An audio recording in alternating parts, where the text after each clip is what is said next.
Gloire à Dieu, que le nom du Seigneur soit béni. Et nous rendons grâce au Seigneur pour sa fidélité qui durera toujours.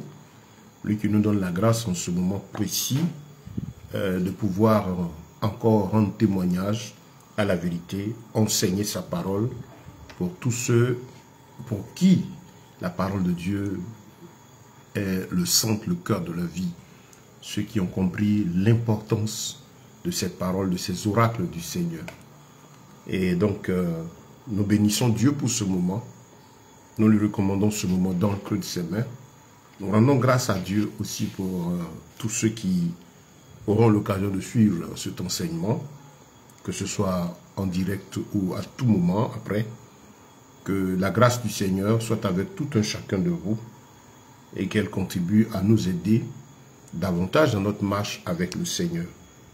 L'objectif de cet enseignement, c'est de nous amener à comprendre ce que Dieu attend de nous, comment Dieu nous voit, qu'est-ce qu'il est capable de faire pour nous, dans quel état d'esprit nous devons marcher avec lui, parce que Dieu aime bien que ses enfants l'adorent en esprit et en vérité.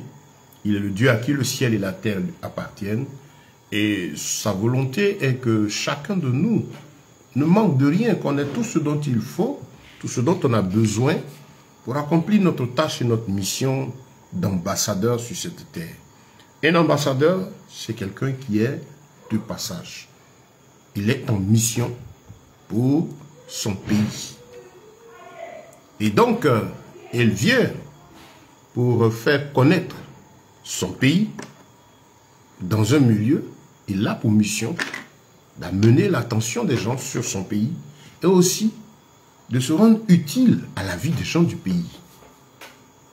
Et donc, la Bible appelle les disciples de Jésus-Christ des ambassadeurs. Pourquoi la Bible nous appelle-t-elle ambassadeurs? La Bible dit que le chrétien, le disciple de Jésus, est ambassadeur, étranger et voyageur sur la terre. Un voyageur, c'est quelqu'un qui effectue un transit. Il passe par un endroit, parce le voyageur, c'est quelqu'un qui va dans un endroit bien défini. Il a un objectif. S'il a ses bagages, qu'il effectue ce mouvement, ce déplacement, c'est dans l'objectif, évidemment, d'arriver quelque part. Et donc, le Seigneur appelle le disciple de Jésus-Christ ambassadeur. Et donc, pour l'ambassadeur, il est important qu'il soit conscient de qui il est, de sa mission, l'esprit dans lequel il doit agir, d'où il vient.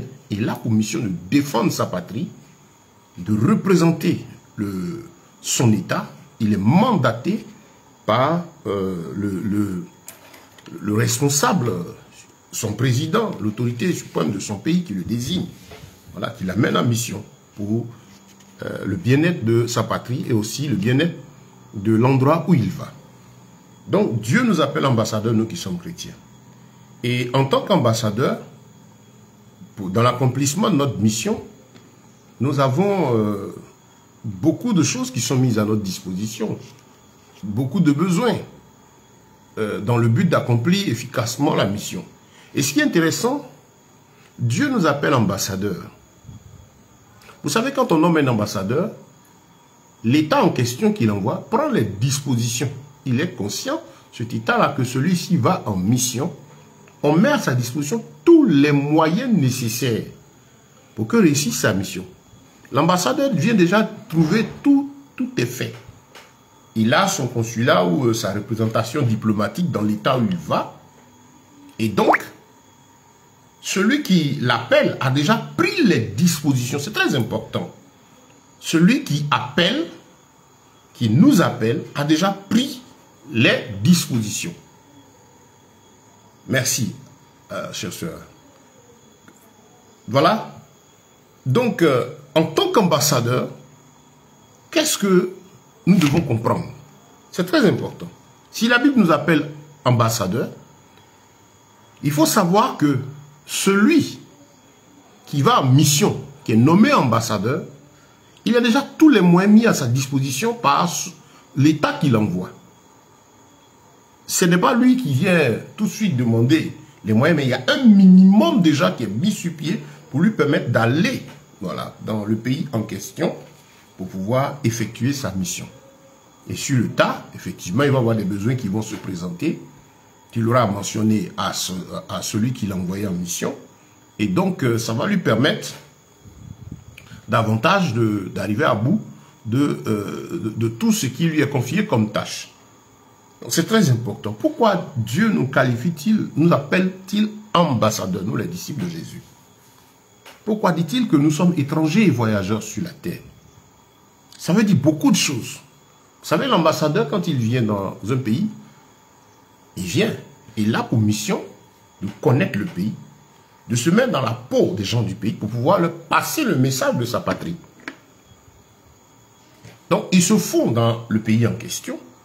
S'il veut réussir, il rentre dans la peau, il se met dans le mode de vie des gens qui le reçoivent. Objectif, il est en campagne pour faire réussir, faire connaître, tisser des relations véritables avec l'État où il est envoyé, au nom de sa patrie. Donc, c'est très important. Cette identité que Jésus nous donne en tant qu'ambassadeur, c'est important. Notre étude biblique du jour a pour thème comment être béni comme le roi Salomon. C'est la deuxième partie. Hier, nous avons eu à donner la première partie. C'est un passage, un fait, l'histoire d'un homme qui est beaucoup mentionné dans la vie, la foi des chrétiens. Pourquoi? Parce que Salomon fut un homme spécial. Et l'élément même spécial qui marque la plupart des croyants par rapport à Salomon, c'est sa grande puissance matérielle. S'il faut dire aujourd'hui, on parlera de finance, grande puissance financière.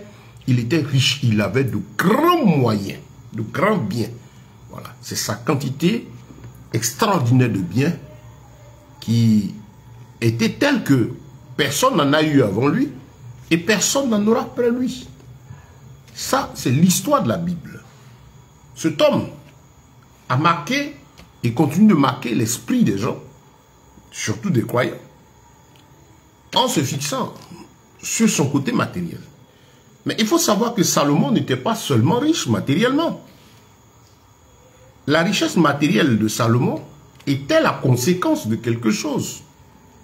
A été une récompense de Dieu par rapport à un état d'âme et état d'esprit qui était en Salomon. C'est très important.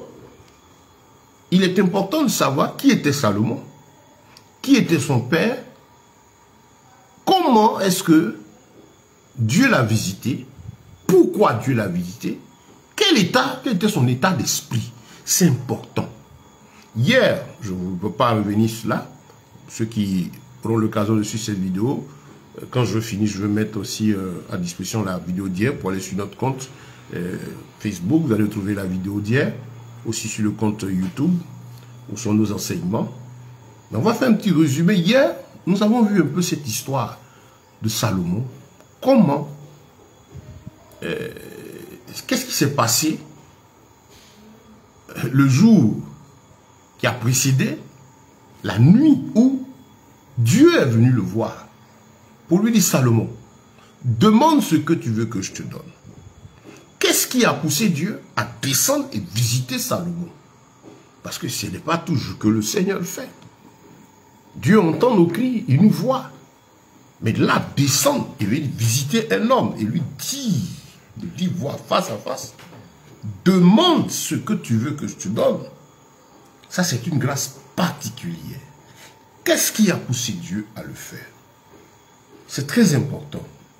Et nous avons eu à vous recommander la lecture de 1 Chronique chapitre 2, voilà, 2 Chroniques le chapitre 1 et 1 Roi chapitre 3.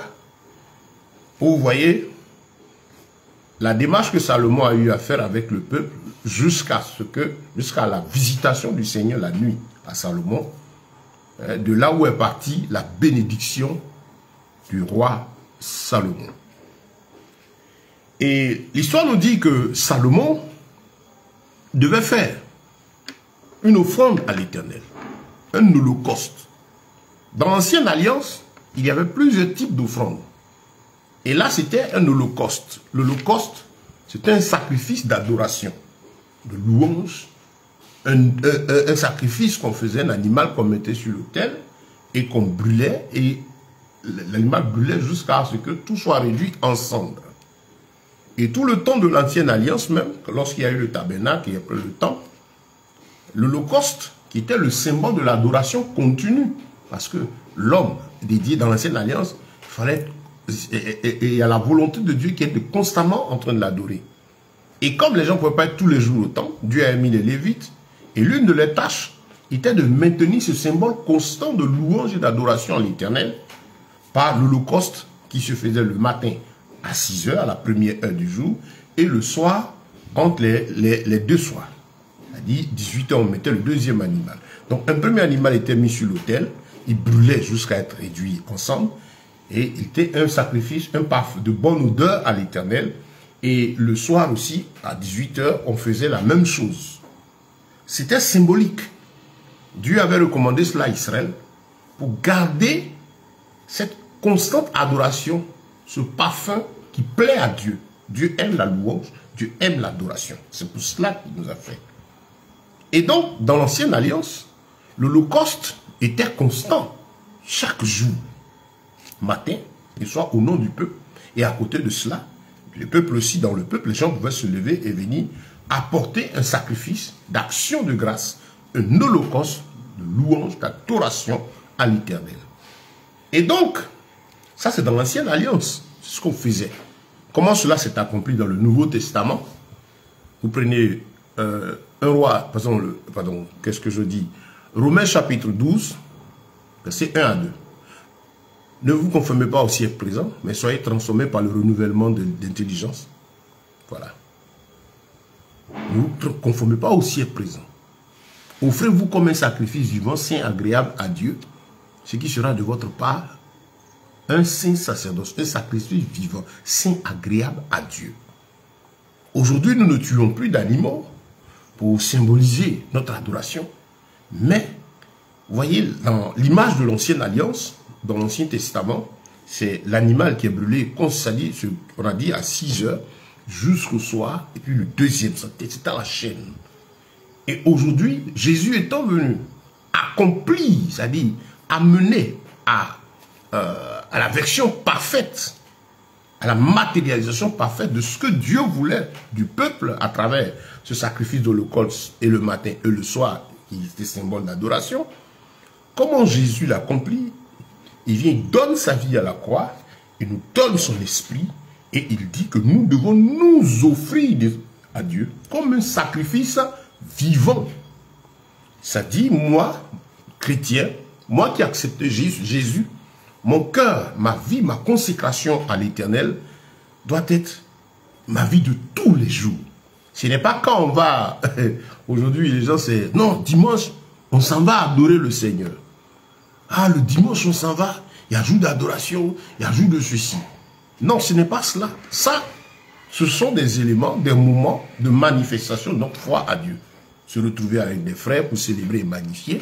Mais l'adoration, c'est d'abord moi-même ma relation personnelle avec le Seigneur. Comment tu marches avec Dieu? Comment tu vis selon Dieu? Est-ce que quand tu sors du lieu de prière, ta vie est comment? Est-ce que ta vie est conforme à la parole? C'est ce que tu es dans tous les jours quand tu as fini de prier, dans tes relations avec les autres, dans ta manière de vivre, qui montre ce que tu es réellement en tant qu'adorateur de l'Éternel. Est-ce que tu es un véritable adorateur? Tu adores Dieu en esprit et en vérité. Est-ce que tu es sanctifié par la parole? Est-ce que ton comportement est conforme à l'évangile? Quand tu vis, est-ce que quand on te regarde dans ta manière d'être, les gens ont envie de se donner à Jésus? Est-ce que tu donnes envie d'adorer Christ? Par ta manière d'être, ton état d'âme, la grâce que tu dégages autour de toi. C'est ça, la consécration, le sacrifice vivant. Offrez-vous comme un sacrifice vivant, saint, agréable et parfait, ce qui sera de votre part un culte raisonnable. Le culte, la cérémonie de louange et d'adoration, c'est d'abord ce que je suis constamment. Les gens, c'est quand c'est lors des rassemblements, c'est là ils sont adorateurs de Dieu. Ah, ça, là, il y a 2 3 heures dans la journée, il faut se comporter comme quelqu'un de saint. Il faut être saint, sanctifié pendant 2 3 heures. Bon, l'autre jour, c'est un de prière, c'est ceci. Vous êtes un bon religieux. Vous appliquez les règles d'un système géré par un homme, une organisation humaine. Et on vous félicite parce que peut-être vous êtes là, vous avez des responsabilités, tout ça. Mais vous n'avez pas une vie chrétienne. Christ n'est pas en vous. Christ ne vit pas en vous. Quand vous sortez de là, comment vous êtes? Au travail, dans les relations humaines, à la maison. Quand toi-même tu es assis et que tu te regardes, est-ce que l'Esprit de Dieu te convainc que tu es en paix avec lui? Est-ce que le Saint-Esprit te convainc là où tu es que tu es fils ou fille de Dieu? Ce n'est pas un truc de bluff. En toi-même, et quand tu prends la Bible et tu regardes Jésus, si vraiment tu as accepté Christ, tu sens au fond de toi, la Bible dit, l'Esprit de Dieu rend témoignage à notre esprit que nous sommes enfants de Dieu. Tu sais, toi, tu sens toi-même la vie de Christ. Quand tu t'habilles, ton habit c'est comment? Aujourd'hui, on a ce langage-là des croyants qui disent que non, Dieu, ce n'est pas le dehors, c'est le cœur. Mais la Bible dit que c'est de l'abondance du cœur que la bouche parle. L'homme vit. La manifestation extérieure de l'homme est ce qu'il est à l'intérieur. C'est ça. Il y a des gens qui ont un certain Dieu, ils aiment un certain Dieu, étant impudiques dans leurs habillements. Aujourd'hui, en matière d'habillement, c'est désolant. C'est désolant. La Bible parle de la décence. Et chez l'homme, et généralement chez la femme. Mais c'est grave. C'est grave. Les gens sont presque nus. Ce qui fait par exemple la valeur de la femme, c'est partie précieuse qu'elle doit couvrir pour réserver à son homme, sont exposées. Vous avez les femmes aujourd'hui, elles disent je suis chrétien, je suis... Bon, vous êtes de bons religieux, hein, mais ça ce n'est pas selon la Bible. Donc je suis en qui donc voilà, des photos, les poitrines sont dehors, les seins sont dehors, les cuisses sont dehors quand elles sont assises. Et tout ce qui est précieux, qui devait être entretenu, couvert là, est dehors. Et le vêtement, demandez aux femmes, elles savent quand elles s'habillent. La femme sait comment s'habiller aussi simplement. Quand elle est simple, simplement elle est propre et bien habillée. Et elle sait aussi comment elle s'habille aussi pour chercher à faire valoir ses atouts physiques. Aujourd'hui, c'est ça. Vous ne verrez même pas, il n'y a pas de différence quand vous rentrez dans une assemblée, quand les gens même sont là. C'est leur vie de dehors, mais quand vous le trouvez même rentrer, il n'y a pas de différence d'avec celui dehors. Et comme les gens n'aiment plus qu'on leur parle de la sanctification, je me rappelle une année, j'étais à mission dans une ville et quelqu'un m'a dit, il dit, ah, si tu prêches comme ça, les gens ne vont pas venir, hein, ils ne vont pas venir nombreux. Donc moi, je donne juste le message, je ne rentre pas trop dans la vie des gens. C'est quoi ça?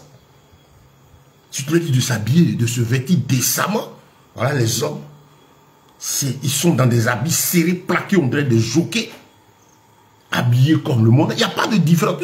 Aujourd'hui, les gens sont en train de faire valoir leur personne. Vous savez, nous sommes à 1 heure du temps, en effet, là, dans la fin, où le péché, ce que Satan a fait, et puis Dieu l'a rejeté du ciel. C'est-à-dire l'orgueil devient un mode de vie. Le moi. Le moi. Le culte de la personnalité. On a un truc que les gens font avec vous savez, le self, moi-même. S'aimer soi-même. Cultiver sa personne, son moi. Et pour ceux qui disent qu'ils sont chrétiens, leur Jésus est là pour faire valoir leur personnalité. Quand vous écoutez ceux qui prêchent, c'est des stars. Il faudrait que les gens les adorent, les adulent. Quand ils doivent venir dans leur endroit, leur rassemblement, ils ont des chaises spéciales, dorées, où Monsieur le Roi, le collègue de Dieu, est assis. Je regardais une scène où il dit, moi je suis impuissant. Je vais te maudire, je vais fermer le ciel. Il se prend pour qui? Toi qui te lèves et puis qui dis tu veux maudire, tu te prends pour qui? Si vraiment tu as le Saint-Esprit, tu ne maudiras pas.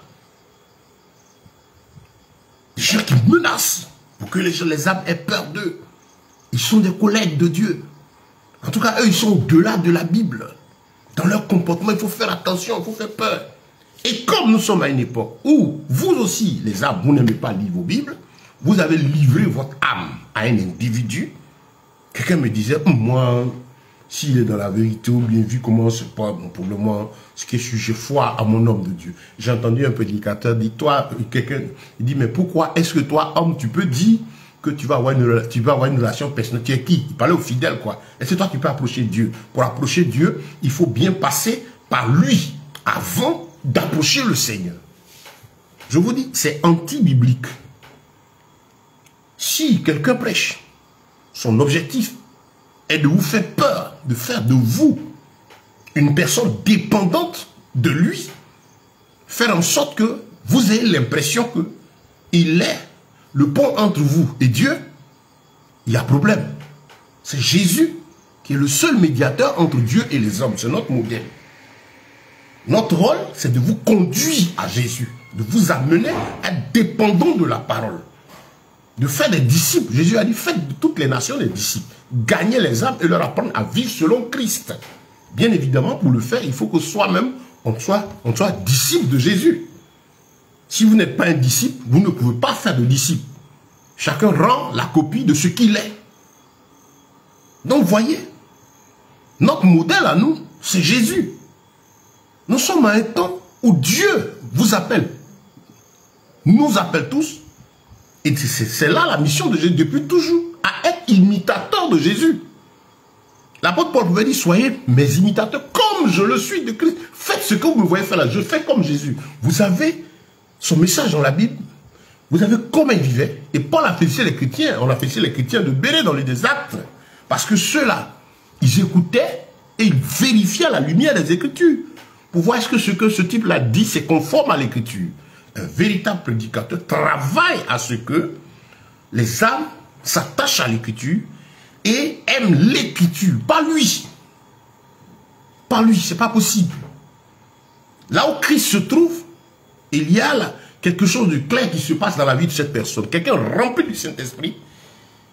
La présence du Saint-Esprit en lui tout de suite amène l'humilité, la simplicité, l'effacement, le désintéressement. On a vu Pierre et Jean devant le temple quand Jésus était là, ils venaient de remonter au ciel, de monter au ciel. Et ils sont allés, ils ont eu à guérir le malade qui était devant le temple.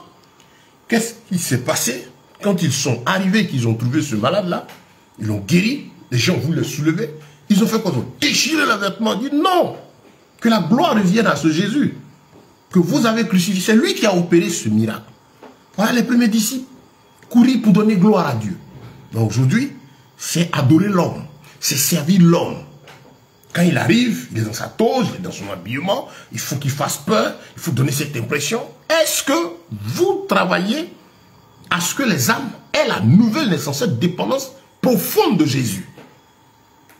Donc, chers amis, c'était un peu planter notre décor pour dire ceci, que il y a ce besoin-là aujourd'hui que toi et moi menions notre vie conformément à la parole de Dieu. Notre modèle à vous, le modèle de vous et moi, c'est Jésus de Nazareth. Le thème de notre message, c'est comment être béni comme le roi Salomon. Salomon a été béni, c'est vrai. Mais est-ce que, en matière de bénédiction, faut-il chercher à être comme Salomon ou comme Jésus? Revenons donc à notre sujet. Je vous rappelle que la première partie du message a été donnée hier. Vous l'avez sur le compte YouTube, vous pouvez le suivre. Qu'est-ce qui s'est passé? Salomon devait venir donc faire un holocauste, une offrande d'adoration au Seigneur. Lui et tout le peuple, ils se sont levés. Salomon venait d'arriver sur le trône. Il prend tout le peuple. Il y avait plusieurs hauts lieux, des hôtels, c'est-à-dire sur les collines, des hôtels, c'est pas H-haute, c'est des A-U-T-E-L, les hôtels, les amas de pierre qu'on faisait sur lesquels on brûlait les offrandes, on tuait les sacrifiait les animaux pour les dédier à l'Éternel. Donc il y avait comme ça plusieurs endroits en Israël et donc tout le peuple s'est levé pour aller faire son offrande. Et Salomon, qui est roi et qui dirige le peuple, dit, mais tiens, c'est vrai, nous on va faire les offrandes, chacun y va selon ses moyens, moi je suis roi, où est-ce que aussi je dois faire mon offrande? C'est vrai qu'il y a plusieurs hôtels. La Bible dit que Salomon a choisi le plus haut lieu, parmi tous les hôtels, le plus haut, le plus estimé, le plus imposant, qui est à Gabaon. Et donc il va, dans sa tête, il dit, je choisis le plus haut lieu. 2, il va à Gabaon, donc où se trouve ce plus haut lieu? 2, avec quoi? 1000 animaux qu'il va offrir à l'Éternel. Et nous avons vu que Les animaux qu'il a pris, il en avait pris 1000. Et les 1000, les héritiers de qui? Il venait d'arriver sur le trône. Il les héritiers de David, son père. David aussi qui était riche, matériellement, financièrement. David avait de grands moyens, il avait de grands biens. On a vu tout l'amas d'or, de biens, d'argent, des reins, tout ce qu'il a fait, préparé pour la construction du temple et qu'il a légué à son fils Salomon. Je vous invite à lire 1 Chronique chapitre 22 pour voir cette histoire. Quand Salomon dit à son fils, de ma petitesse, j'ai préparé pour la maison de Yahweh 100 000 talents d'or, ainsi de suite. Il a tout ce qu'il a préparé, il a de grandes richesses pour la construction du temple. Qu'il avait voulu faire. Dieu dit non, tu as mené trop de guerre, c'est ton fils qui le fera. Et donc Salomon s'est levé avec le peuple, aller faire son offrande. C'était un acte habituel en Israël. Mais pourquoi Salomon finit d'offrir 1000 animaux? Et puis la nuit, Dieu descend. Pourquoi Dieu n'est-il pas descendu sur chacun de ces autres membres du peuple qui sont allés faire les animaux? Ça ne veut pas dire que Dieu n'a pas agréé aussi les offrandes. Ils avaient l'habitude de le faire. Dieu a agréé les offrandes de tout le monde certainement parce que c'était avec un bon désir qu'ils sont présentés chacun devant l'autel où il se trouvait avec son holocauste, le sacrifice de louange et d'adoration. Mais pourquoi Dieu va-t-il descendre pour voir Salomon? C'est l'état d'esprit. Ce que nous devons retenir au niveau de Salomon, c'est que c'est très important. C'est une joie pour un enfant de Dieu de voir une rencontre personnelle avec le Maître. Quand on a accepté Jésus, ce n'est pas ceux qui ont déjà vécu l'expérience de sa présence, de sa visitation, vous savez, c'est un bonheur. C'est une véritable joie. Vous n'avez pas envie de quitter sa présence quand le Seigneur vient. C'est merveilleux cette présence de Dieu. C'est plus que tout l'ordre du monde réuni. Et donc nous désirons vivement être accrochés à notre Seigneur. Être auprès de lui. C'est merveilleux. Cette petite présence, quand il vient, vraiment, c'est extraordinaire. Que vous traversez le feu du désert, la difficulté, mais sa présence, quand il descend, vraiment, vous êtes dans une autre dimension, dans la gloire. Et la gloire, c'est cette présence divine. C'est déjà, vous pressentez déjà d'avance la présence de Dieu dans le royaume des cieux. Ne serait-ce que, je dirais, un extrait. Vous vivez ça en partie là. Et c'est ce que nous sommes appelés à vivre continuellement dans l'éternité avec le Seigneur. Nous serons dans sa gloire, dans sa beauté, dans ses œuvres, dans cette joie immense.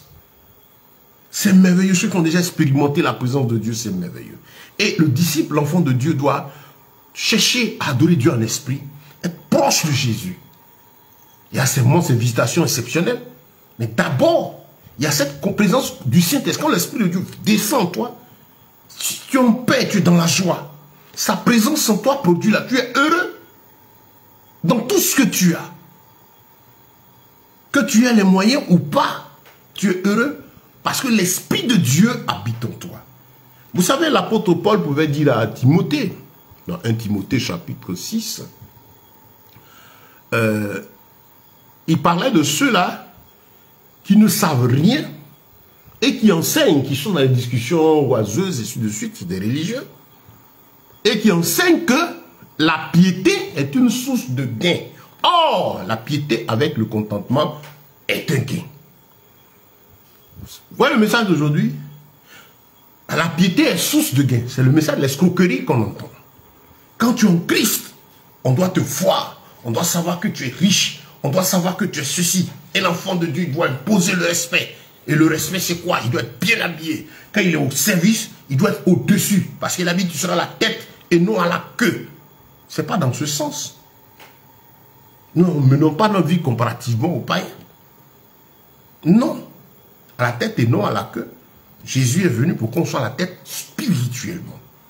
Nous ne vivons pas comparativement au plan physique, en comparaison avec le monde. Mais spirituellement, moralement, nous devons marquer la supériorité de la vie de l'enfant de Dieu, de notre Dieu, face à ce monde. Ce n'est pas une concurrence par rapport à l'aspect matériel. C'est regrettable. Et donc, ce que Christ veut, c'est qu'à travers notre vie, quand on nous voit, je suis au travail, dans mes relations, que les gens me regardent comme dans Acte 11, le verset 26. La Bible dit que c'est dans la ville d'Antioche, une ville où les gens avaient vu Jésus passer physiquement. Et donc, après cette montée au ciel, ils ont vu ses disciples qui passaient là. Leur manière d'être, de vivre. Et la Bible dit, c'est là qu'il fut appelé pour la première fois chrétien. C'est-à-dire, quand les gens les regardaient, ils rappelaient le maître, leur manière de vivre, leur manière d'être. On n'a pas dit les sensations qu'ils imposaient dans un moment donné. Le bishop est descendu dans la voiture, on l'escorte, on doit balayer. C'est regrettable. Vous avez des plaisantins qu'on voit aujourd'hui. Aujourd'hui, il y a un nouveau modèle. Ils ont les cheveux doivent être beaucoup. Hein, la barbe, ils peignent beaucoup. Je ne sais pas où ils sont allés prendre ça.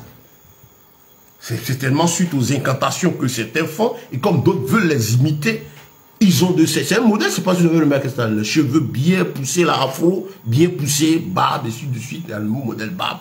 Bishop, archibishop, descend de la voiture. Les gens se plient pour le saluer. C'est un bandit spirituel, celui qui fait cela.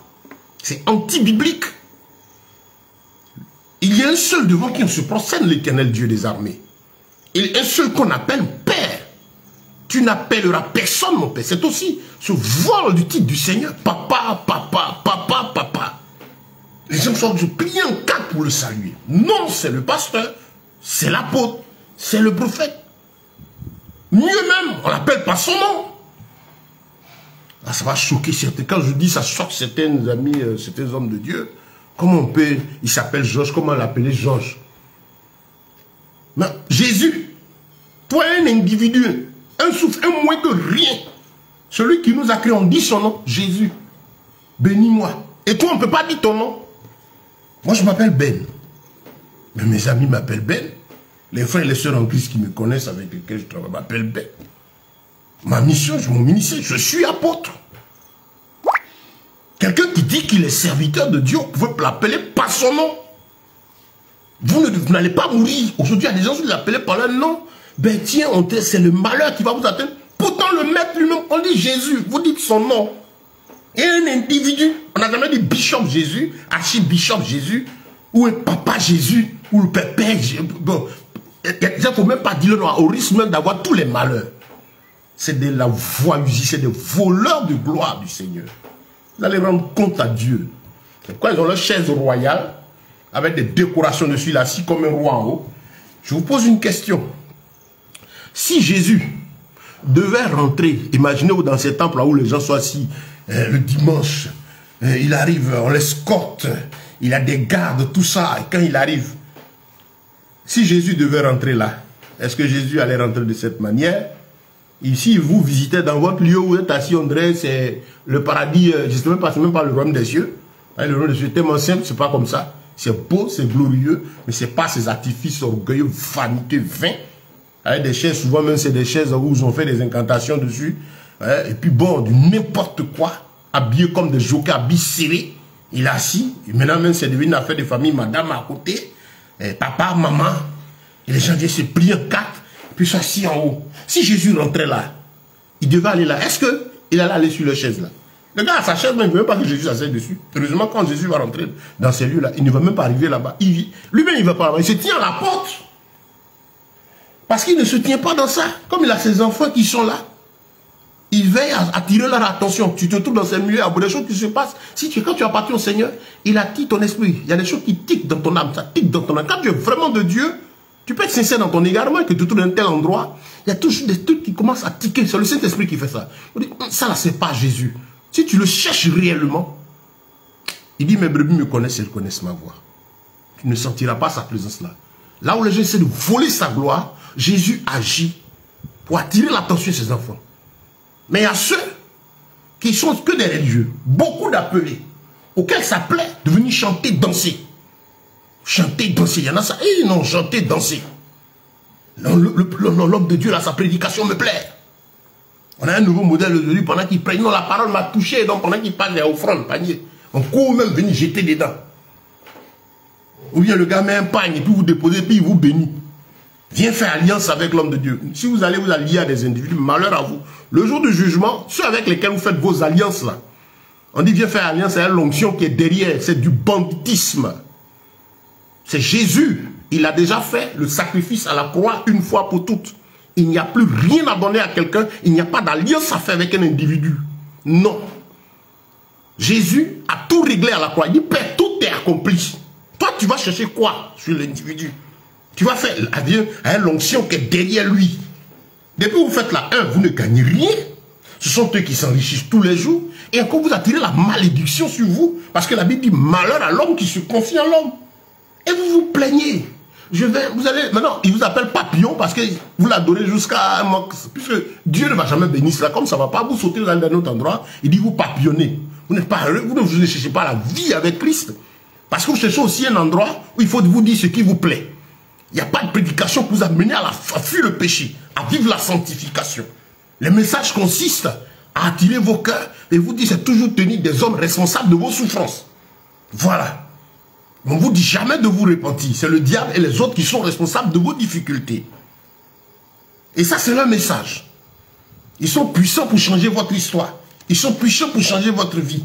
Vous courez chaque soir après 2, 3 veillées. On doit faire venir tant. Lui, seulement quand il parle. Lui, quand il fait ceci. Dieu n'est pas magicien. La magie, c'est le fait d'amener à l'existence certaines choses par des actes, des artifices. Et c'est des choses fausses qui disparaissent après d'ailleurs. Ça, c'est de la magie.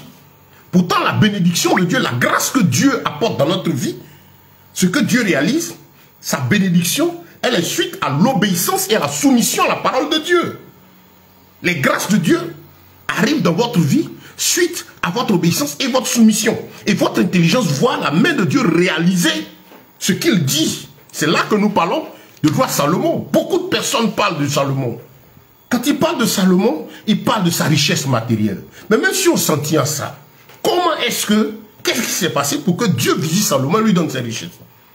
Oh non, Dieu bénis-moi comme Salomon, tu as déjà raté la voie.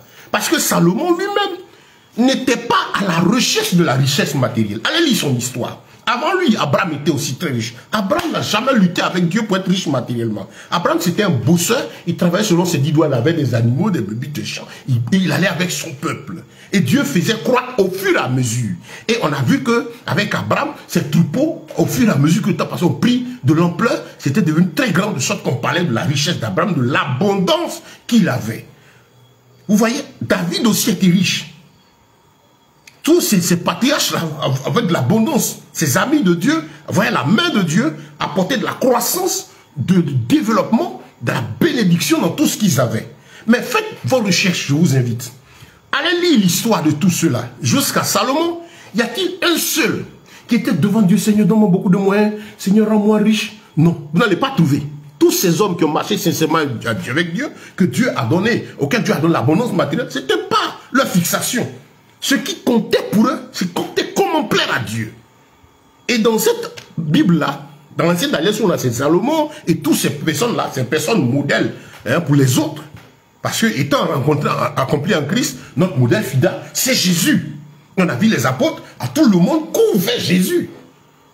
Parce que le Saint-Esprit est descendu, il est accessible à nous tous. Alors que dans l'ancienne alliance, comme il y avait la loi, la chair qui était là, et que les choses n'étaient pas encore accomplies, Dieu suscitait des individus en qui mettait son esprit pour qu'à travers eux, le peuple voit des actions de Dieu pour attirer ces personnes vers le Seigneur. Et donc David était un exemple. On l'a dit hier. Quand la Bible dit que David est l'homme selon le cœur de Dieu, c'est pas parce que Dieu prenait plaisir au péché de David. Allez bien lire son histoire. C'est malhonnête pour ces personnes. Vous voyez, quand les gens veulent vous faire accepter, avaler leur péché, ils vont chercher leurs exemples dans l'Ancien Testament. Et ils sortent des choses, ces exemples de leur contexte. On dit, non, David même, il a eu à avoir plusieurs femmes, mais Dieu l'a dit, c'était l'homme selon son cœur. Pourquoi Dieu a dit ça? Malgré ses péchés, pourquoi Dieu a dit? C'est un bandit, tu es malhonnête. Toi qui parles ici. C'est de la voyousie. Et tu rendras compte à Dieu. Il y a un jugement sévère qui vous attend. Vous qui utilisez la parole de Dieu, ces oracles du Seigneur, à cause de vos intérêts cupides, égoïstes. Parce que vous ne voulez pas travailler avec vos 10 doigts. Vous ne voulez rien faire. Vous ne voulez pas apprendre à œuvrer avec vos 10 doigts. Comme les Lévites même qui étaient au temple, avaient des choses, avaient des bébés, ils ne savaient pas l'étendue des autres. Mais ils faisaient aussi quelque chose avec les 10 doigts. Notre maître même qui est venu nous a montré aussi les 10 doigts. L'apôtre Paul aussi a fait quelque chose avec ses 10 doigts. Comme vous ne voulez rien faire, vous avez choisi de vous asseoir dans l'oisiveté, la facilité, et avec des artifices, l'escroquerie, vous avez des besoins, c'est normal comme ça. Vous avez trouvé ce système de facilité pour piller et voler. Vous allez rendre compte à Dieu. Vous allez rendre compte à Dieu. Vous n'avez même pas la crainte de Dieu. Souvent je regarde, je vois ces personnes avec ce développement, ces messages fixés sur l'homme. Aujourd'hui, on est dans ce que le monde dit, les oiseaux de même plumage volent ensemble.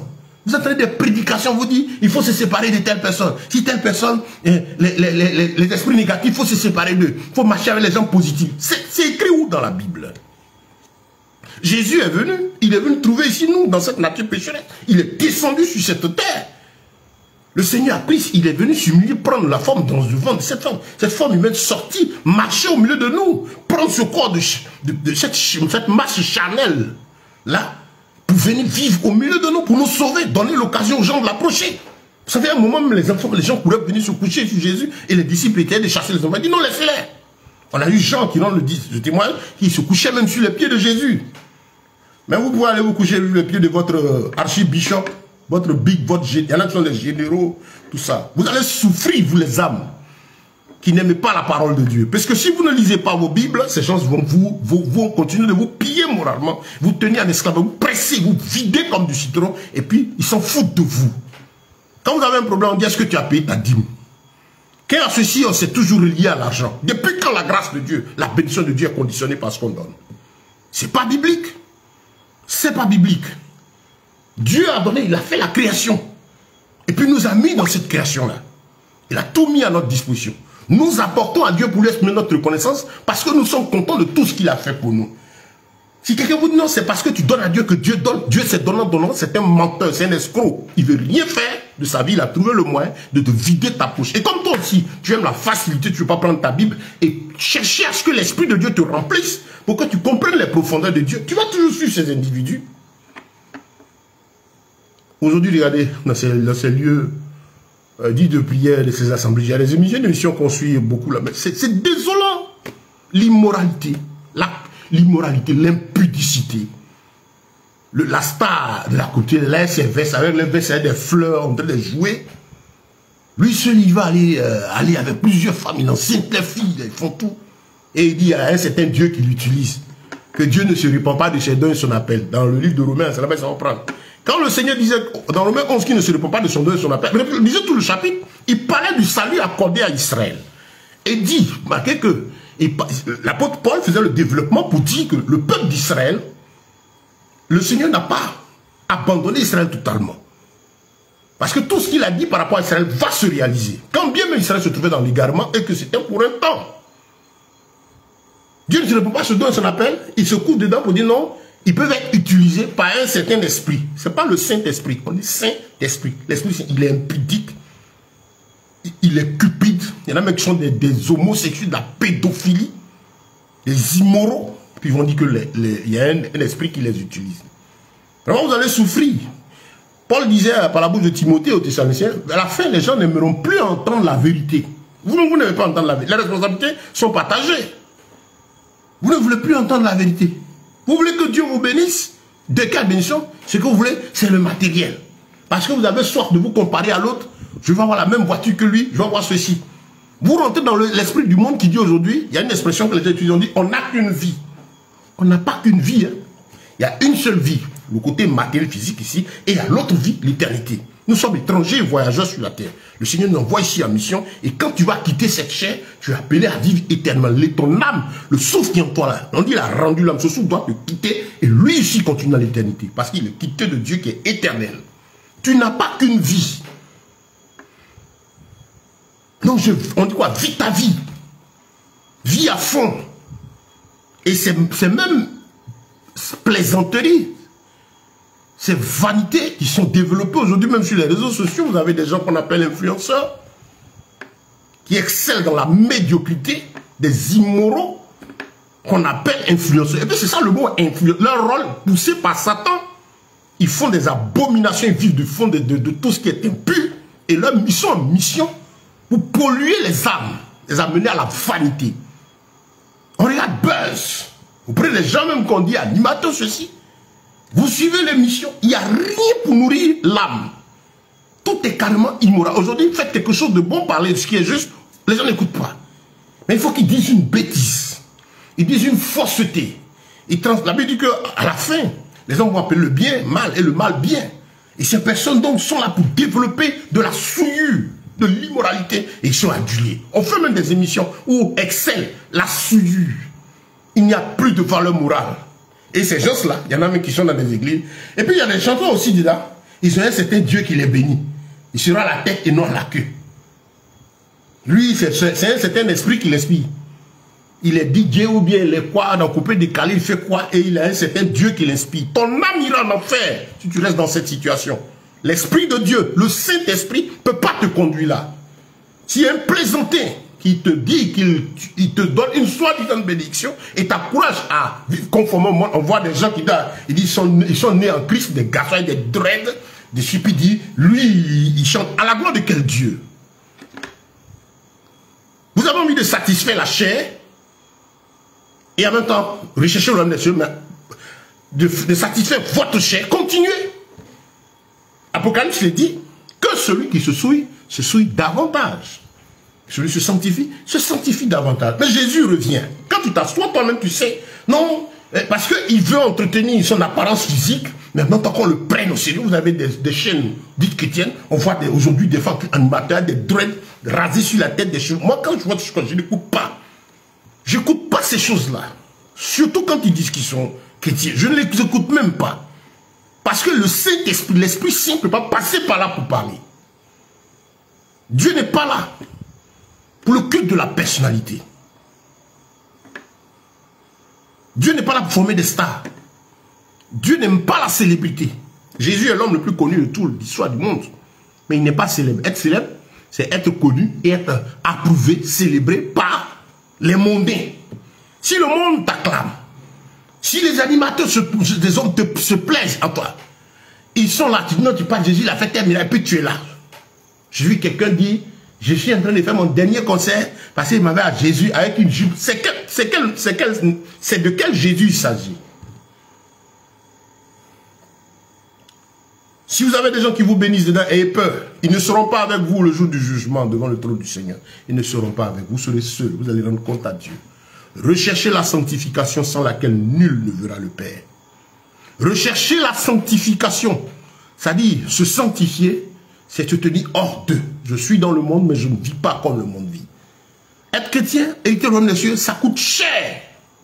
Ça coûte cher. C'est troquer son moi, sa chair, et prendre sur soi la volonté de Jésus. Au début, c'est difficile. Parce que la pression de la chair et du monde font que, vraiment, on a une lutte interne. Mais une fois qu'avec l'aide de Dieu, vous arrivez à voir les choses de ce monde, la chair et ses plaisirs comme de la vanité, vous rentrez dans la grâce et la présence de l'Éternel. Salomon, quand il a fait son holocauste, et que Dieu lui est apparu, c'est le geste qu'il a posé là, dans sa vision du Seigneur, l'Éternel est grand, l'Éternel est tout puissant, il a rendu gloire à Dieu. Il dit, mais je veux aller, ce Dieu de mon Père, c'est l'Éternel, qu'est-ce que je peux lui offrir? Il a pris 1000 animaux dans ce qu'il avait. Il n'a pas pris crédit. Il n'est pas allé prendre, n'a pas pris un engagement. Venir faire offrande à Dieu. Il a pris de ce qu'il avait. On ne prend pas crédit pour donner à Dieu. On ne distribue pas enveloppe, prenez des engagements. Si quelqu'un vous donne une enveloppe pour que vous preniez des engagements, avec des numéros, tout ça, c'est une sorte de suivi, un tracking qui fait pour savoir qui a donné, qui n'a pas donné. C'est le moyen, par exemple, de connaître votre salaire, ce qui vraiment vous, parce qu'en fait, lui, il veut mener une sorte de pression pour s'assurer son minimum dans son panier, au lieu de laisser l'Esprit de Dieu rentrer dans le cœur des gens et les amener à avoir la crainte de Dieu, l'amour de Dieu, comme Salomon, il a aimé Dieu. Il avait hérité cela de son père. Il a aimé Dieu, il a vu ce Dieu grand. Il dit non, c'est le Dieu grand, j'irai sur le plus haut lieu. L'image de Salomon, les dispositions d'esprit de Salomon, nous montrent ici un peu le message ici, c'est dans quel état d'âme, dans quel état d'esprit tu dois être face à Dieu. Ton meilleur pour l'Éternel, le meilleur spirituellement, le meilleur moralement de toi, de ce que tu es, de ce que tu as pour ton Dieu. Pas dans l'endettement, le meilleur moralement, c'est-à-dire la pleine conséquence. L'Éternel est Dieu, parce qu'il est Dieu, il est saint, il faut que je vive dans la sanctification.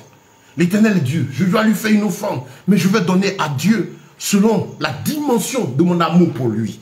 Et dans l'humilité, la simplicité, sachant que l'acte que je pose n'a pas, c'est pas ce que Dieu regarde, c'est la disposition de cœur. Parce que ce que nous donnons ne suffit jamais pour matérialiser, pour égaler ou avoir un niveau de ce que Dieu fait pour nous. Mais je viens à Dieu selon que je peux, selon ma force. Le don de Salomon, l'Holocauste, l'acte d'adoration de Salomon, c'est un message.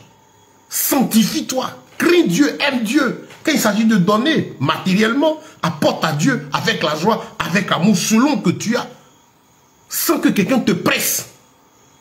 Salomon poussé par l'Esprit.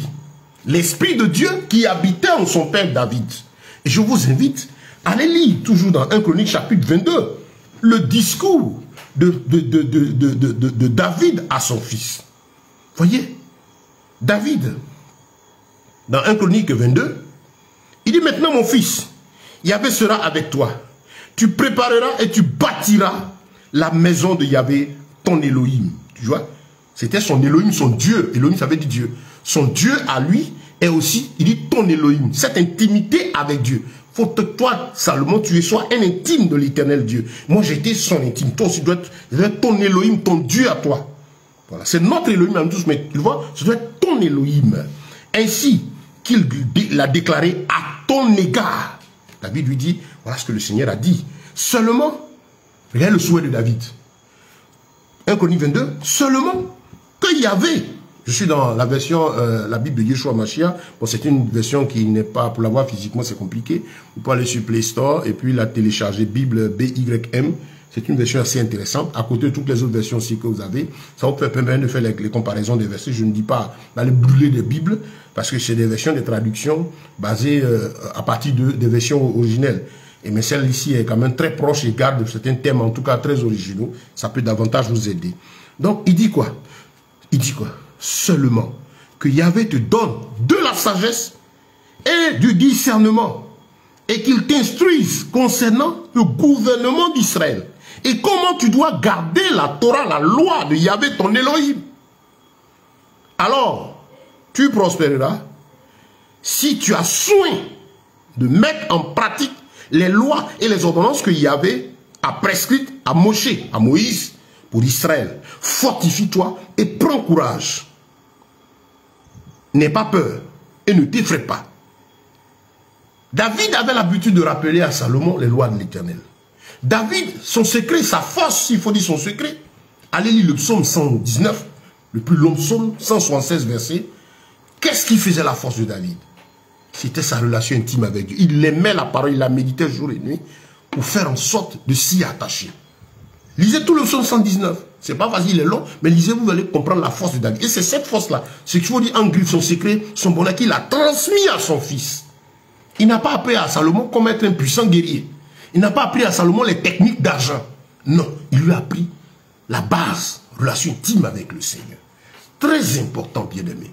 C'est très important. L'état d'esprit dans lequel nous sommes quand nous approchons l'Éternel. Et là même nous disons comment être bénis comme Salomon.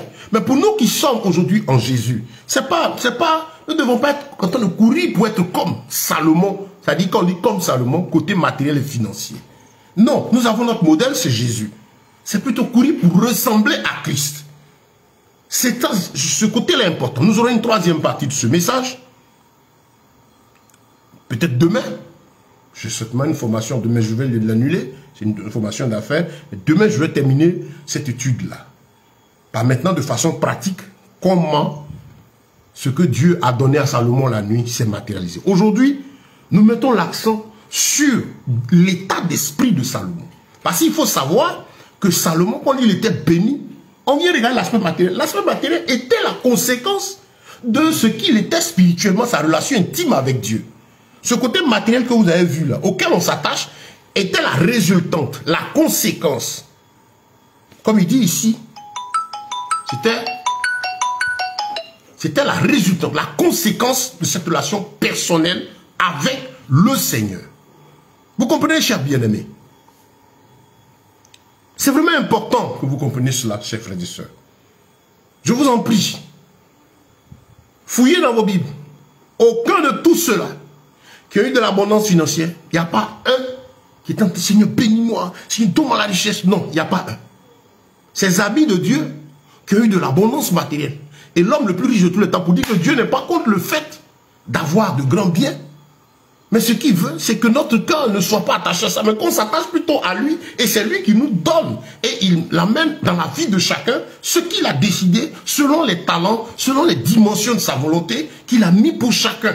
Ce que Dieu veut, c'est d'abord cette relation personnelle. Rechercher premièrement le royaume des cieux et sa justice. Et le reste, il n'a pas dit on va rechercher encore, nous sera donné. Il donnera à chacun selon le don et le talent qu'il a mis en lui. Et fera grandir cela progressivement. Qu'est-ce qui fait qu'aujourd'hui, beaucoup de nos jeunes enfants de cet âge vont devenir des brouteurs, des tueurs, les gens vont faire des sacrifices humains maintenant pour avoir de l'argent. C'est l'envie, ce souci d'avoir. Vous avez un enfant de 14 ans, 15 ans qui a envie d'avoir une Range Rover. Déjà, ce désir, et là, ça ne concorde pas, son désir à ce stade est un problème pour lui. Parce que même s'il devait avoir un Range Rover, ça a son coût, c'est pas n'importe quel véhicule. Et pour y arriver, pour pouvoir se permettre d'avoir un véhicule de tel coût, ça dit qu'il faut avoir un certain âge, avoir un certain quand on dit certain âge quand même, c'est à partir de là de la raison de la maturité, il faut travailler pour que ça produise quelque chose qui puisse permettre d'avoir un véhicule. Et une telle personne pardon, qui a ce véhicule, il est censé peut-être au moins avoir, il y a des minimums qu'il a. Lui, il veut avoir un Range Rover. Il avait DJ Kwaku, ou bien DJ ceci, ou bien l'influenceur tant. Ces gens malhonnêtes, désolants, désolés, qui auront compte à rendre à Dieu parce qu'ils savent ce qu'ils font dans le secret. Sinon, il est battant. Enseigner l'immoralité, l'impudicité, la souillure. Aujourd'hui, le sexe qui est sacré est une chose, un jouet. C'est une malédiction que de se conduire dans le désordre devant Dieu. Leur corps la sève à plusieurs. Bon, vous avez vu l'histoire de Dubaï, Poti-Pota, c'est pas la seule chose. Vous êtes coucher des animaux. Comment quelqu'un peut se présenter puis fesser des pieds? L'argent qu'on a pris à ceux du front, même ceux qui sont les millionnaires du monde, vous les avez une fois vu ça? Fait ça? C'est ce qui n'a pas été acquis à la sueur du front. Que les gens traitent comme cela. Donc vous voyez, les désirs qu'on a là, quand ils ne sont pas poussés par Dieu, voulus par Dieu, pour nous qui sommes chrétiens, le Seigneur ne nous appelle pas. Il dit, ne vous tourmentez pas pour être riche. Allez lire Timothée chapitre 6. Paul dit à Timothée, les gens enseignent que la piété est source de gain. Si tu es en Christ, tu dois voir ceci, tu dois voir ça, tu dois voir ça, tu dois voir ça. Voyez, le ciel, la terre lui appartient. Il ne parle pas rendre les cieux. Non, tout ça, il faut que tu aies ça. Tu dois être millionnaire, tu dois être dans la tête, dans le quartier, bien habillé, tout le monde doit te voir. Paul dit non, c'est gens malhonnêtes. Allez lire, il dit, 1 Timothée chapitre, il dit, ces gens enflés d'orgueil, ne connaissant rien, estiment que la piété est source de gain. Alors que la piété avec le contentement est un gain. C'est-à-dire se donner à Dieu. Qu'est-ce que Dieu fait? Dans un premier temps, quand on arrive au Seigneur, il apprend à détruire notre moi, pour que le moi il dit quoi? Jean le Baptiste a dit, il faut que lui croisse et que moi je diminue. L'apôtre Paul pourrait dire aux Galates, il dit, mes enfants, pour que j'éprouve de nouveau les douleurs de l'enfantement, jusqu'à ce que Christ soit formé en vous. Il faut que la nature de Christ se développe en nous, nous remplisse, jusqu'à ce que notre moi disparaisse et que ce soit la gloire de Dieu maintenant qui prenne la place. C'est ça, l'enfant de Dieu. Quand il avance, il faut que ton moi, ce qui est ton moi là, la mission de Christ, du Saint-Esprit, c'est détruire ce moi. Et toi, t'amener à une vie soumise à Dieu. Tu deviens heureux parce que ton moi, c'est là qu'on peut te gifler sur la joue droite, tu peux t'entendre la gauche. Ce que tu n'avais pas fait, tu arrives à le faire. L'Esprit de Dieu travaille pour briser le moi. C'est ce que Dieu veut. J'ai dit, si c'est par rapport à l'abondance matérielle, demain on va voir comment c'est matérialisé la richesse de Salomon. Mais aujourd'hui, nous sommes en train de voir d'abord ce qui était la base. C'est cette intimité avec Dieu. Quand le Seigneur s'est présenté la nuit à Salomon suite à son offrande, ce qui a amené Dieu à descendre, c'est la dimension, la disposition d'esprit. Salomon cherchait Dieu et Dieu s'est révélé à lui.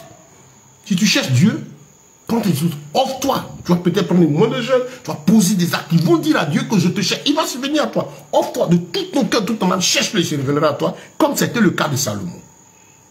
Je ne vais pas te dire, va prendre de l'argent ici, fais ce passe-là. Ce que tu sens, tu as besoin de lui. Crie à Dieu, cherche Dieu, ouvre ton cœur.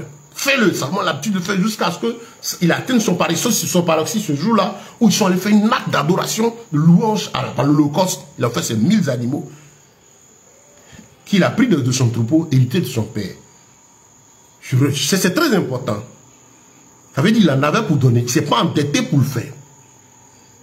Et quand il a fait, Salomon a apparu. Allez lire 2 Chroniques chapitre 1 et 1 Roi chapitre 3. La Bible dit, la demande de Salomon dans 1 Roi chapitre 3, la demande de Salomon plus à l'Éternel. Parce que l'Éternel t'apparaît à Salomon, il demande ce que tu veux que je te donne. Et Salomon va dire quoi à Dieu? Tu as donné de la sagesse et l'intelligence à mon père. La mission pour laquelle tu m'appelles est grande. Puisses-tu, à mon égard, aussi, j'ai de bienveillance, pour que je puisse assumer. Bon, je vous amène à lire, je développe comme ça. En tout cas, j'ai besoin de ta sagesse, ton intelligence pour mener à bien la mission. Et la Bible dit, la demande de Salomon plut à l'Éternel. Lisez les deux, hein, 2 Chroniques chapitre 1 et 1 Roi chapitre 3. Il y a des éléments manquants qui se les deux textes se complètent. Et le Seigneur dit à Salomon, puisque c'est là ce qui est dans ton cœur, tu ne demandes ni or, ni argent, ni richesse, ni longue vie, ni l'amour de tes ennemis. Mais la sagesse me servit, je te donne l'intelligence et la sagesse, comme personne n'en a eu avant toi. Et en plus de cela, qu'est-ce que le Seigneur dit? En plus de cela, je te donne, c'est pas je vais te donner, je donne la richesse, comme personne n'en a eu et n'en aura après toi. Dans notre troisième partie, on verra donc ce côté matériel, parce qu'effectivement, cette richesse matérielle s'est manifestée. Et en même temps, cette richesse spirituelle, morale aussi, cette sagesse forte là s'est manifestée. Les deux choses allaient ensemble. Ne choisissez. Non, c'est le côté matériel. Donc, Seigneur, bénis-moi comme Salomon. Le côté sagesse, ça ne les intéresse pas. Voilà. Donc, qu'est-ce qui a motivé ça? C'est les enseignements reçus de son père. On vient de lire dans 1 Chronique 22. Et toi, prends sur toi seulement d'obéir à la loi. Que Dieu t'accorde la sagesse et l'intelligence. Dieu répétait cela, David répétait cela à l'oreille de son fils. Et donc Salomon avait l'habitude d'entendre, il avait accepté ça. C'est pas quand Dieu est apparu, Salomon avait compris que ce qui était intéressant, le meilleur, c'était cette sagesse de Dieu, son intelligence, pour plaire à Dieu. Voilà, de façon désintéressée. Et donc Dieu, tout ce qu'il a visité, qu'il a béni, de façon désintéressée, cherchait plutôt la présence et l'amour de Dieu. Et nous qui sommes aujourd'hui appelés à imiter Christ, les disciples de Christ, notre modèle c'est Jésus. Jésus a dit le Père même. Pas parce que je fais ma volonté, mais je fais toujours sa volonté. Chercher à plaire à Dieu. Quand on dit chercher à plaire à Dieu, c'est rechercher à faire, Seigneur, me voici, tu as permis, je bénis ton nom. Tu as permis que je connaisse Jésus et tu m'as donné la vie éternelle. Apprends-moi, Seigneur, comment te faire plaisir. Qu'est-ce que tu veux que je fasse? Quand je me lève le matin, ah Seigneur, ce jour s'est levé. Comment ma vie peut te plaire? Qu'est-ce que tu veux que je fasse? Parce que tu m'as dit que je suis étranger et voyageur, ambassadeur sur la terre, je suis là. Montre-moi ce que j'ai à faire pour que tu sois heureux. C'est là la mission du Christ. L'ambassadeur, il travaille pour son état. Vous comprenez? Le Seigneur dit que toi et moi, nous sommes ambassadeurs. On est donc en mission dans un territoire qui n'est pas le nôtre. L'objectif de Dieu, ce n'est pas qu'on vienne se confondre dans ce pays-là, mais qu'on y vienne accomplir une tâche qui est de rentrer parmi les hommes de ce monde et rendre le message, parler de notre maître, les amener à lui. Voilà notre mission. Chacun agissant selon le don et le talent que Dieu a mis en lui, sans le souci du matériel. Et Dieu, qu'est-ce qu'il fera? Il fera que sur le talent qu'il a mis en toi, là, ce qu'il a mis en toi comme dépôt, les talents, c'est les éléments qui permettent à chaque homme, que Dieu donne à chaque être humain, pour l'aider à gagner son pain. Donc, au fur et à mesure, les choses vont se développer. Mais d'abord, ta recherche, c'est cette intimité avec Dieu. Si tu es omnibulé par je vais être riche, tu es en danger. Parce que la Bible dit, l'argent est la racine de tous les maux. Dieu n'est pas contre l'argent. L'argent est la racine de tous les maux. C'est l'amour de l'argent. Demain, on verra, Dieu parle de mammon. Le Dieu argent, c'est l'esprit qui est dans le système financier mondial. Parce que l'or et l'argent aussi, matière vraie, sur lesquels les richesses vraies sont battues, appartiennent à l'Éternel. Âgé de 8, les gens aiment bien prendre ce verset, 8 seulement. Ils ne vont pas le lire à partir du verset 1. Le Seigneur dit, fortifiez-vous et travaillez. Car je suis avec vous. Quand vous sortiez d'Égypte, j'étais là. Mettez-vous au boulot. Parce que l'or et l'argent m'appartiennent. C'est par le travail, à la sueur du front, que j'apporte l'abondance. Parce que les gens désiraient. Et Dieu leur explique. Dieu n'est pas magicien. Il ne fait pas descendre un sac d'argent quelque part. Si vous croyez ensemble, vous êtes perdus. Dieu appelle au travail, à l'activité. Et pour nous qui sommes en Christ, Dieu va nous donner l'abondance. Abondance à chacun, selon. Vous allez prendre le paysan qui a accepté Jésus. Il y a cette présence de Dieu qui est déjà l'abondance pour lui. Et Dieu lui donne la force dans son milieu, aujourd'hui, d'apprendre à diversifier ses sources. S'il a un champ, il a un carré aujourd'hui, Dieu lui donne la force demain d'en faire 2. Il apprend tout cela. Il avance selon que Dieu a mis son désir à lui. La croissance est en fonction de ce que chacun est. Et Dieu veut que dans le milieu où on est, ce qu'on est, on ait le contentement. La piété avec le contentement est un gain. L'œuvre de Dieu, c'est d'abord de nous amener à le louer, l'adorer, être capable de le louer, l'adorer dans notre situation, dans ce qu'on est, qui ne nous réjouit pas. Je suis dans la disette, je peux louer Dieu, Seigneur, merci pour la vie que tu m'as. J'ai la vie éternelle, ça me suffit. Je bénis ton nom. J'ai des besoins, c'est vrai, ça est là, mais je te glorifie. Le Seigneur veut voir, est-ce que face à la douleur, face à l'épreuve, tu peux le louer, l'adorer. Si Dieu t'appelle à gérer, par exemple, de grands biens, il va te préparer en fonction de telle sorte que quand ces grands biens seront là, ton cœur n'y soit pas attaché, mais ton cœur attaché à Jésus, et tu verras ces biens-là comme étant des éléments qu'on te donne, toi, en tant qu'ambassadeur, pour accomplir ta part de mission. Aider les veuves, aider les orphelins sans que la télévision ne vienne couvrir tous ces événements. Fuir même quand on dit on veut faire parler de toi pour que les hommes du monde t'adulent. Non. C'est ça, l'appel du Seigneur.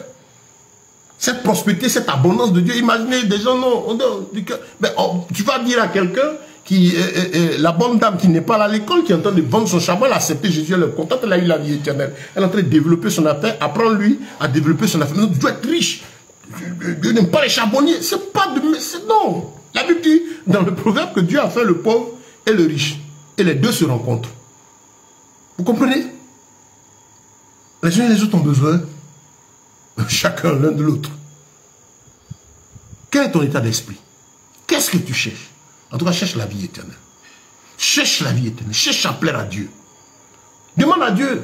Au lieu de dire non, Seigneur, pourquoi les... Non, c'est pas ça. C'est pas un passeport pour le ciel, l'abondance matérielle. Sinon, les gens qui sont immensement riches, ils sont déjà sauvés. Gloire à Dieu, heureusement. Et aussi, le Seigneur ne dit pas qu'il ne veut pas qu'on soit dans l'abondance matérielle. Puisque il y a ce témoignage de Salomon, qui est l'homme le plus riche de tous les temps. C'est Dieu qui l'a fait. Mais Dieu lui a donné. Il n'a pas demandé. Dieu a donné. David n'était pas sa tête. Dieu a donné. Sois avec l'Éternel. Marche avec Dieu. Laisse-le t'éduquer, te faire. Et tu verras que son esprit te donnera des désirs, te conduira, t'inspirera des choses au fur et à mesure. Et tu seras là où Dieu a prévu que tu sois. Étant heureux d'exercer ce que tu exerces au nom de l'Éternel, dans ta condition. Cher bien-aimé. Cher bien-aimé. Nous allons nous arrêter là pour ce soir. Je crois que par la grâce de Dieu, demain, on va finir notre enseignement. Comment se matérialiser ce que Dieu a dit à Salomon. Puisque tu ne demandes ni richesse de ce monde, ni longue vie, ni la mort de tes ennemis. Je te donne la richesse comme personne n'a eu. Comment ça s'est matérialisé? Je donne aussi la sagesse. Comment ça s'est matérialisé? Est-ce que quand Salomon s'est levé le lendemain matin, dans sa maison, l'or était ramassé, c'était là? Parce qu'il y a des gens qui prêchent ça, il y a des gens qui croient ça. Donne! Tu ne sais pas pour Dieu va passer. Tu auras une élévation. Tu auras une élévation. Tu seras. Vous voyez un peu, j'ai suivi une vidéo de soi-disant prédicateurs américains. Ils sont sur l'estrade, le peuple en bas. Et puis, dans la prédication, les deux, le peuple en bas, hein, la foule est là, et puis eux, ils sont en haut. Money come to me now. Ils vont appeler l'argent. Ils ont donné à l'argent de venir. Les adorateurs de maman. Et le peuple en bas. 1, 2, 3. Regarde le peuple en bas. Il tend les mains. Money, come to me now. Le prédicateur aussi est sur la chair. Vous voyez ces deux positions opposées là. La foule en bas, elle tend la main vers les prédicateurs. Les prédicateurs aussi tendent les mains vers les individus. Eux aussi disent money, come to me now. En français, argent vient à moi maintenant. C'est la foi. Hein. Il dit parle à l'argent. Vous comprenez? Parle à l'argent. Je ne suis même pas encore habitué. Je porte des verres ce jour-ci. Ce n'est pas très facile. Voilà, mais bon, il est tombé, je vais le récupérer après. Money come to me now. Qu'est-ce qui se passe? On voit donc le prédicateur qui sont en haut, la foule qui est bas. Et les deux sont en train d'appeler l'argent now. C'est-à-dire maintenant, right now. Ils font ça 3 fois. Et quand ils terminent, les deux prédicateurs sont en haut. Il n'y a pas de panier, mais c'est l'estrade. Les gens doivent venir jeter l'argent. Donc les gens courent maintenant pour venir jeter l'argent au pied de l'estrade. Les deux prédicateurs sont en haut. La foule qui a appelé l'argent now, c'est eux qui viennent verser. Et puis les deux qui sont en haut, qui ont aussi appelé now, c'est eux qui le reçoivent maintenant now. Mais les gens sont aveuglés. Non, allez, ça va s'accomplir pour demain. En fait, ils viennent de prendre leur argent now, c'est ça. C'est pas pour vous. Parce que l'argent, à la sueur de son front, ce qui vient en récompense à l'exercice de nos 10 doigts, à l'entrepreneuriat, à une activité, à une rente suite à des services que nous rendons. Que Dieu vous bénisse. Je vous invite à lire ces passages. Nous n'allons pas être encore plus long. En vous disant qu'il y a le message d'hier. Ceux qui sont sur mon compte, vous pouvez voir le message d'hier aussi a été donné. Vous pouvez le retrouver. C'est une vidéo aussi disponible déjà sur notre compte YouTube. Vous pouvez vous y abonner à plus de je crois, on doit être maintenant 67 vidéos disponibles sur le compte YouTube Jesus in Action, qui existe, ça fait des années. Vous avez beaucoup de prédications, beaucoup d'enseignements, beaucoup de thèmes qui sont dessus. Celui-là sera donc disponible. Celui-ci est disponible sur Facebook, comme de l'autre côté, vous allez retrouver pour votre édification. J'ai été heureux de partager ce message avec vous. J'espère qu'il vous a fait du bien. Sachez que c'est dans tout l'amour de Christ que nous vous parlons. Notre objectif, moi je ne suis pas en train de combattre un homme. Mon combat, c'est contre le diable et son mensonge, parce que je sais qu'il y a l'éternité qui nous attend. Et ce qui est capital pour nous, c'est le royaume des cieux. Sachez que votre âme, le salut de votre âme, là, ne sera pas négocié. Pourquoi on est là? Oh, paix à son âme.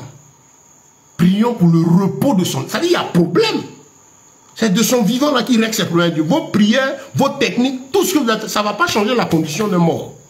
Tout se décide pendant qu'il est vivant. Pendant que tu m'entends, tu es vivant. Prépare-toi à la rencontre de ton Dieu. Si tu as accepté Jésus, range ta vie, marche selon ses oracles. Si tu es là, que tu entends l'évangile, si ce qui est dit est trop dur pour toi, des choses que tu n'arrives pas à comprendre, nous sommes là. Écrivez-moi, on est là pour vous répondre. Voilà. Je suis missionnaire, mon travail c'est enseigner la parole de Dieu. Voilà. Je suis éducateur, formateur aussi, j'ai fait la formation en entrepreneuriat, dans le biomédical et tout. Donc on fait beaucoup de choses. Tout ceci pour soutenir l'œuvre de la mission que nous donnons, l'évangile du Seigneur. Seulement ne reste pas. On dit non, ça c'est trop bizarre. Cherche à comprendre, cherche Dieu. Mets-toi, je me rentre. Dis, ce monsieur a parlé des choses peut-être qui m'ont choqué. Oui, je suis bishop, il a touché mon organe. Va te mettre à genoux. Si tu as touché, c'est bien. Va te mettre à genoux, demander à Dieu de t'aider à sortir de là. Pourquoi? Parce qu'il t'est réservé de mourir une seule fois. Après quoi vient ton jugement. Tout ce que tu es en train de faire, Dieu va te demander des comptes. Et sache que le salut de ton âme engagée. Abandonne ces choses et reviens à Jésus. Si tu es une âme perdue dans tout ce désordre, viens à Jésus, incline-toi et cherche la face du Seigneur. Christ, pourquoi tu as voulu que j'entende cela aujourd'hui? Parce que ton âme coûte cher à Jésus. C'est pourquoi Jésus a payé le prix pour que tu aies la vie éternelle. C'est tellement parce que tu ne connais pas qu'il y a beaucoup de tourments, de troubles dans ta vie. Mais Jésus est si simple et si bien aimé. Et il fait avancer l'homme progressivement. À chaque jour suffit sa peine. Il nous fait grandir progressivement.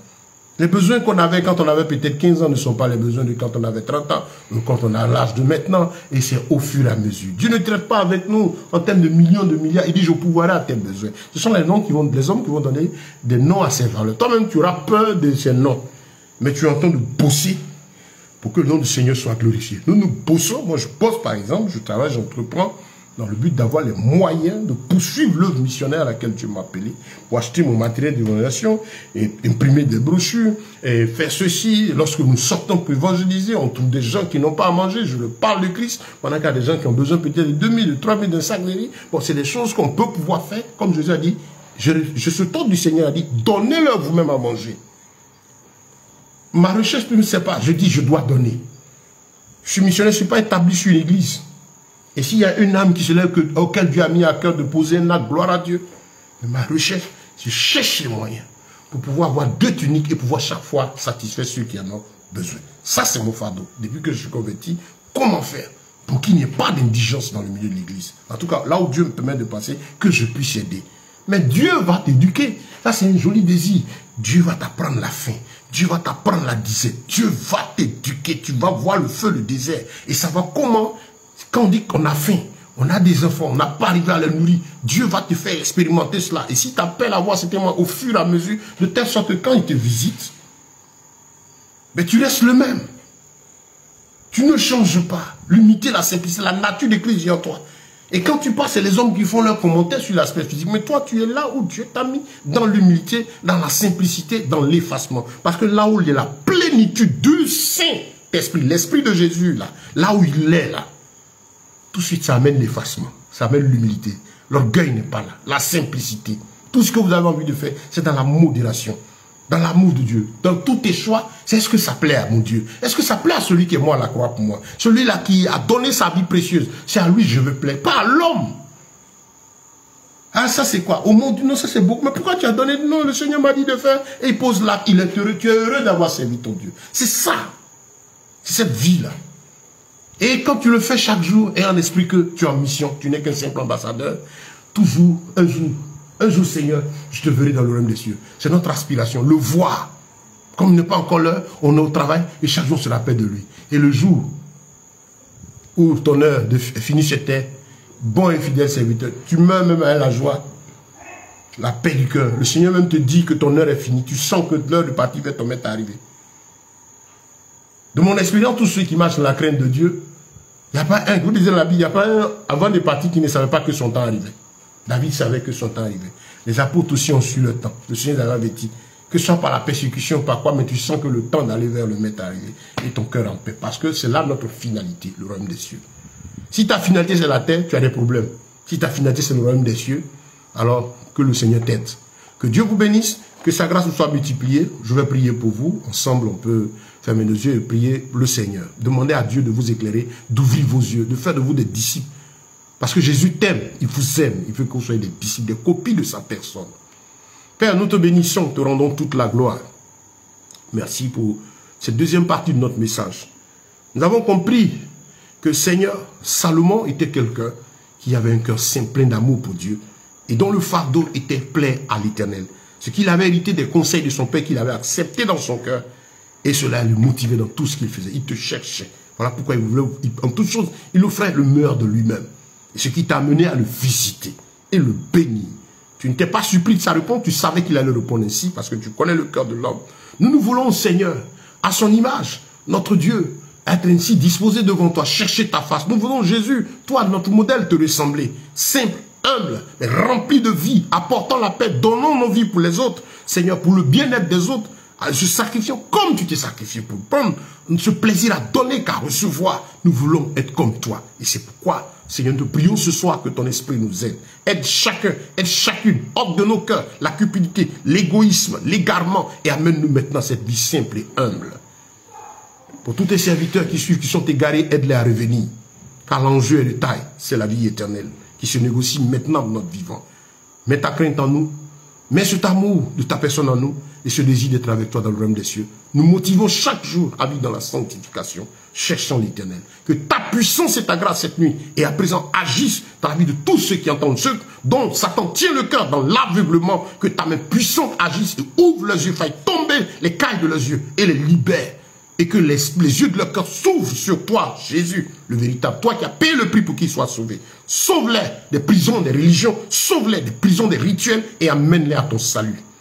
Au nom de Jésus-Christ que nous avons prié. Merci parce que cette semence ne remontera pas à toi sans avoir accompli son effet. Béni sois-tu, Père, au nom de Jésus. Toi qui nous permettras demain d'achever ce message. Au nom de Jésus de Nazareth que nous avons prié. Amen. Dieu vous bénisse. Que sa puissante paix soit avec vous. Shalom, shalom, shalom. Et je salue tous mes amis en ligne, tous ceux qui nous ont suivis, qui sont en direct avec nous, ceux qui suivent encore. Partagez ce message, donnez l'occasion aux uns aux autres de l'écouter pour leur bonheur. Allez sur notre compte YouTube, il y a plein de messages, plein d'enseignements pour l'édification de la foi. En tout cas, si vous cherchez une vie de disciple, bon, vous êtes bienvenus parce que nous, notre aspiration, c'est être comme Jésus. Être comme Jésus. Nous nous battons, cherchons tout ce qui peut nous aider à être comme Christ, nous dépouiller pour Christ. C'est cela. Que Dieu vous bénisse, que sa paix soit sur vos vies et dans vos maisons. N'hésitez pas, vous pouvez nous contacter pour tout besoin spirituel, pour vous aider. Au nom de Jésus-Christ, shalom.